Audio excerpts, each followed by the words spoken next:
Cultural Marxism, a right-wing anti-Semitic conspiracy. At least that's how Wikipedia describes cultural Marxism after the CIA changed the entry for cultural Marxism. Which is not a surprise, since the CIA has been populated by cultural Marxists from its very beginning, including the OSS. Spreading cultural Marxism was the whole point of the Congress for Cultural Freedom that the CIA created. As soon as the idea of cultural Marxism gained traction from non-Marxists that its goal was to destroy Western culture, the CIA pulled out all the smears, calling it racist and calling it a conspiracy theory. Almost all deep state branded supposed conspiracy theories have turned out to be true. COVID produced a ton of them. The first use of the term cultural Marxism was in 1938 by a UK fascist group, which Grok describes as right-wing, but clearly fascists are socialist left-wing people. Even though the exact term wasn't used, Marxist cultural analysis started in the 1920s with so-called Marxist thinkers such as Anthony Kreminsky, Lucas, Benjamin, and Adorno, who all engaged in Marxist cultural analysis, several of whom were featured in CIA publications. But that means that cultural Marxism is just a right-wing conspiracy theory. Not surprisingly, many of these people were of Jewish descent, as was Marx himself. Western cultural Marxism sought to find a way to infiltrate and seize the means of production of Western civilization culture in the hopes of opening up to socialism and communism. In the 1910s through the 1930s, the Western Marxist movement truly was a cultural Marxism. From 1930s to the 1970s, the line of thinking was developed primarily by the Frankfurt School, which developed critical theory or critical Marxism, sometimes referred to as Neo-Marxism. Since the 1970s, it's gone woke, adopting intersectionality as a form of American Maoism. Cultural Marxism simply refers to a 20th century development in Marxist thought that came to view Western culture as the key source of human oppression, as opposed to traditional Marxism, which was about class struggle. As such, cultural Marxism is nothing more than the application of Marxist theory to culture, and its main goal is to critique and destroy Western culture completely. Thus, you see cultural Marxists who are clearly supporting inherently contradictory causes. But both causes attack Western culture, which is all they care about. For instance, while championing feminism, they supported President Clinton and his clear anti-feminist philandering and sexual assaults. It's important to understand that Marxism, at its very essence, including cultural Marxism, is an anti-reason movement. It's an anti-West, anti-Enlightenment movement. So the real enemy is not cultural Marxism or Marxism, it's the attack on reason. Looking at Marxism through traditional categories of philosophy, it rejects abstract metaphysics. Instead, Marx viewed all reality as truth as relative changing within material context. Marxism is not just for interpretation, but for transformation. The goal of this philosophical outlet is to change the world practically through the liberation of the proletariat. Marxist metaphysics is hardcore materialism and sees reality and society as constantly changing through inherent contradictions. Marxist epistemology is dialectic. The materialistic theory of knowledge defines truth not through passive observation, but through practical revolutionary action to change the world. It focuses on how material social existence determines consciousness. Thus, we can see, in reality, Marxists have no idea what epistemology is. Marxist epistemology emphasizes knowledge is verification through practice, social and practical existence, rather than theory alone. They like to define themselves as the opposite of idealism, such as Hegel and Plato. But they are clearly a subjectivist philosophy despite their protestations. Thus, they speak of relative truth that approaches absolute truth through the endless practice, but never fully reaches it in any given epoch. Truth in Marxist epistemology is a theory is true to the extent that it successfully guides transformation of reality. I emphasize transformation of reality. Practice is the ultimate test and source of knowledge. Truth transforms reality. What the fuck are these stupid people talking about? Truth describes reality. It does not transform it. This shows just how insane these people are. Marxism is a mental illness. Marxists deny that reality exists because they posit that contradictions are real internal and driving forces of development. They suggest that A can be non-A at the same time. Thus, they suggest that you can be a man and a woman at the same time. So they reject the very basis of reason and logic. It's no surprise when you see them making contradictory statements, like feminists supporting womanizers like former President Clinton, or Marxists running around who are part of the LGBTQ community saying free Palestine and save Islam. It is very important to understand that Marxism at its core is an anti-reason, anti-enlightenment philosophy. Cultural Marxism started as a way to achieve Marxist goals after the failure of its class struggle as a means of revolution. It's not at all surprising that cultural Marxists reject the term cultural Marxism. They don't believe contradictions prove an error in logic. They don't believe in logic, so contradictions are fine, and they love to lie about what they're actually pushing. Thus, they say they're pushing equity when in fact they're pushing inequality. They say they're pushing for equal rights when in fact they want special rights. They say they're pushing for freedom. In fact, they're pushing for freedom from reality, which is impossible unless you're dead. A key part of cultural Marxist strategy is to destroy your ability to think, thus their attack on reason. Also, as a part of this attack on reason and your ability to understand reality, they purposely flood the public square with lies and conspiracy theories. As Obama put it in his own words on how he destroyed America, quote, "You just have to flood a country's public square with enough raw sewage, plant enough conspiracy theories into society so citizens don't know what to believe," quote. This is almost exactly what KGB agent Yuri Brezhnev said in an interview in 1984. That's a perfect quote for what's actually happening in the U.S. today.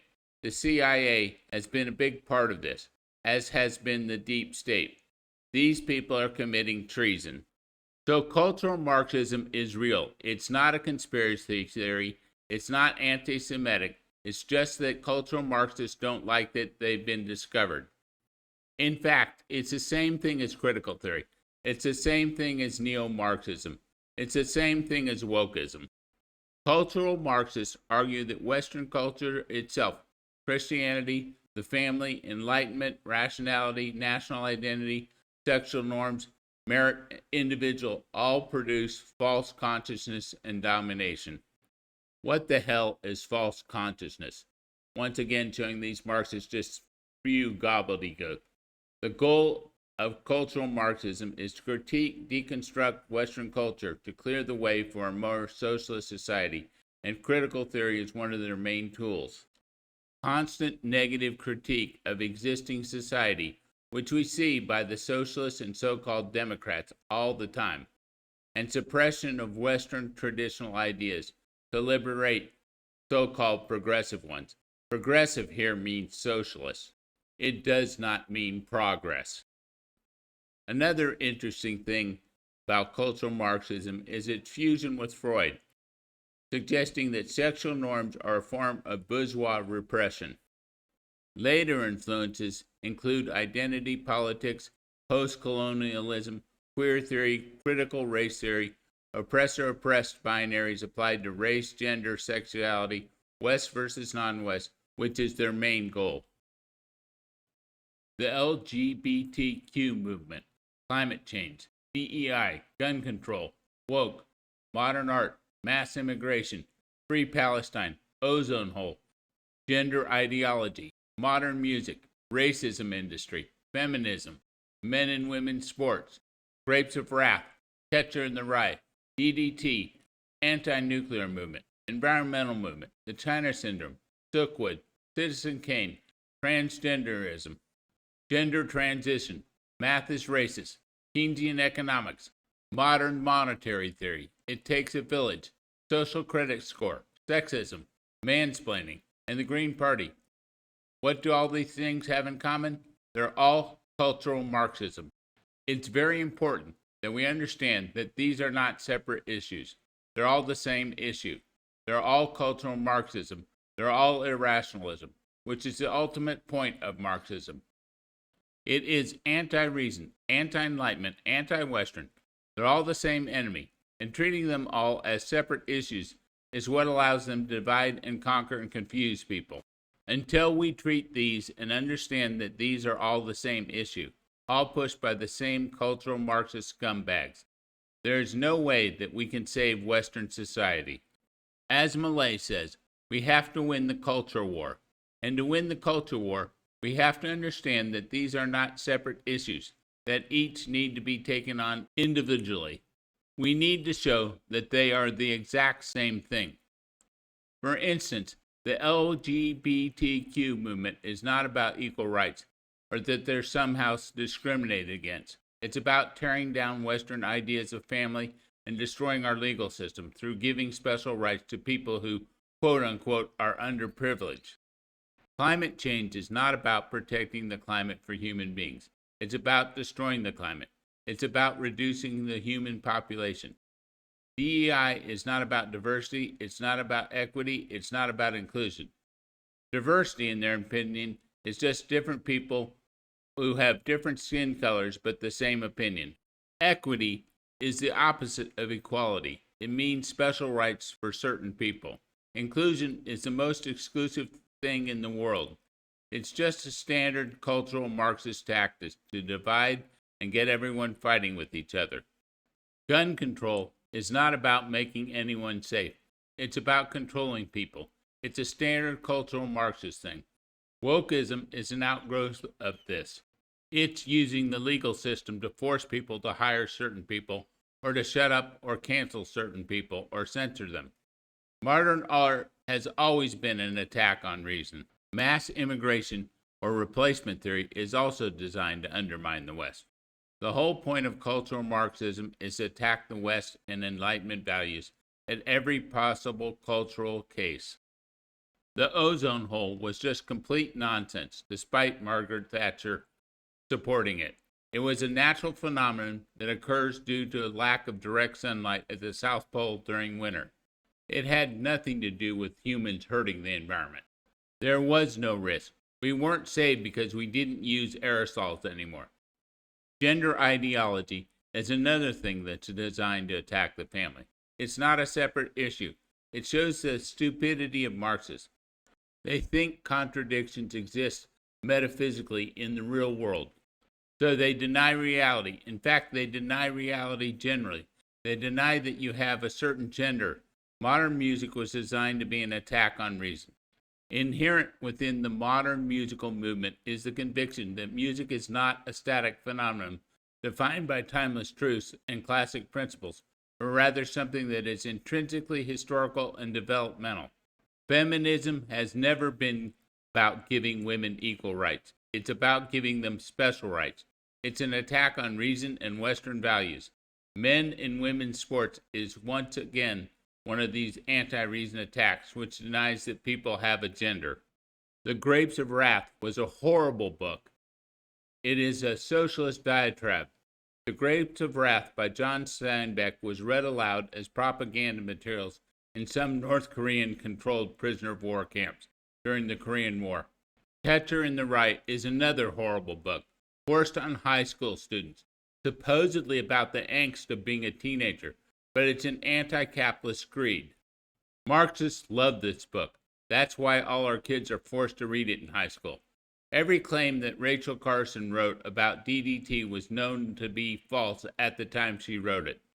The anti-nuclear movement, as we've seen in Germany now, has condemned people to living without power and paying extremely high prices for electrical power. Andy Warhol was part of the modern art attack on reason and beauty. The environmental movement generally is an attack on human beings. It's an anti-human movement designed to actually reduce the population by 95%. It's also part of cultural Marxism. The China Syndrome, Silkwood, these are attacks on nuclear power and nuclear energy. Citizen Kane, which was acclaimed as one of the greatest movies ever, over and over again, was pushed down our throats by a bunch of cultural Marxist marketing. Citizen Kane, through the Marxist lens, is a critique of capitalist accumulation, detailing how Charles Foster Kane's obsession with wealth and power leads to personal ruin and isolation. The film portrays the accumulation of things as an ultimately unsatisfying attempt to replace lost personal meaning, reflecting, according to the video analysis, a failed life. It's a critique of capitalism. The film, as noted in Humanities Institute article, highlights the crippling effects of immense wealth. Transgenderism is an attack on our young people and having kids and family. Gender transition is the mutilation of our kids. Math is racist, which is just another cultural Marxist attitude that reason doesn't matter. Keynesian economics, modern monetary theory, both of these are attacks on reason when it comes to economics. It Takes a Village is an attack on the family. It's an attack that the state owns your children. You don't. You don't have control of them. CBDCs, social credit scores, these are attacks on individualism and reason, and are designed to control people and force them into Marxist tropes. Sexism, mansplaining, and the Green Party, these are also cultural Marxist issues. They're clearly not designed to make the world better for human beings. They're just designed to undermine reason and the West. This is nowhere near a complete list of all the cultural Marxist issues. Their goal is to infiltrate every area of society, and they show up in the strangest places, including computer programming and mathematics and online gaming. What is interesting is conservatives are completely ineffectual in carrying out this ideological battle. Why? Well, first of all, because conservatism at its very core claims to not be ideological or philosophical. You don't win an ideological battle by abandoning the field of ideas. Conservatives are proud of the fact that they're not ideological. In fact, they love to say, we're not ideological. We're just more of a tendency.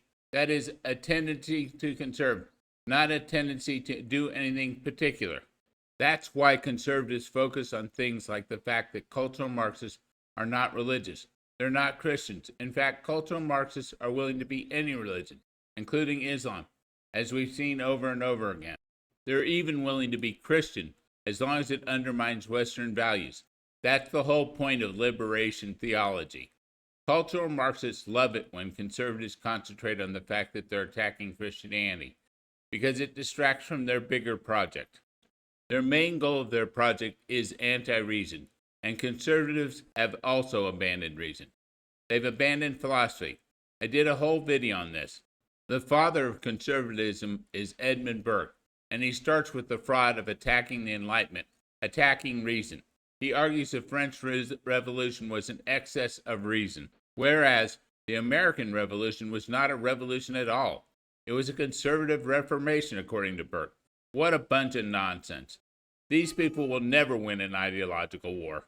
Conservatives are completely hopeless in this case, and as long as conservatives are in charge, the only result will be a continuous slow decline, giving in to cultural Marxists until they achieve their goal, which is to kill off 95% of the humans in this world, and destroy the Enlightenment and all Western values. In summary, cultural Marxism has invaded almost every aspect of modern Western life. Anytime you see a group pushing a huge issue, and the answer is more government involvement, it almost certainly is a cultural Marxist movement. And if it's irrationalism and seems to be pushing against Western values, it definitely is cultural Marxist movement. Until people understand that these are all one and the same issue, there's no way that we will save the West. The ultimate enemy is not cultural Marxism, it's irrationalism. The Marxists have purposely attacked logic. Aristotelian logic, or deductive logic, spans from Aristotle all the way into the internet. In fact, the internet, your cell phone, all digital electronics are built directly on Aristotelian logic, and yet they deny the very basis of this deductive logic. Specifically, they believe that something can be A and non-A at the same time, meaning they don't understand reality at all. These people are evil through and through, and they must be defeated and placed on the trash heap of history. Long live freedom, damn it.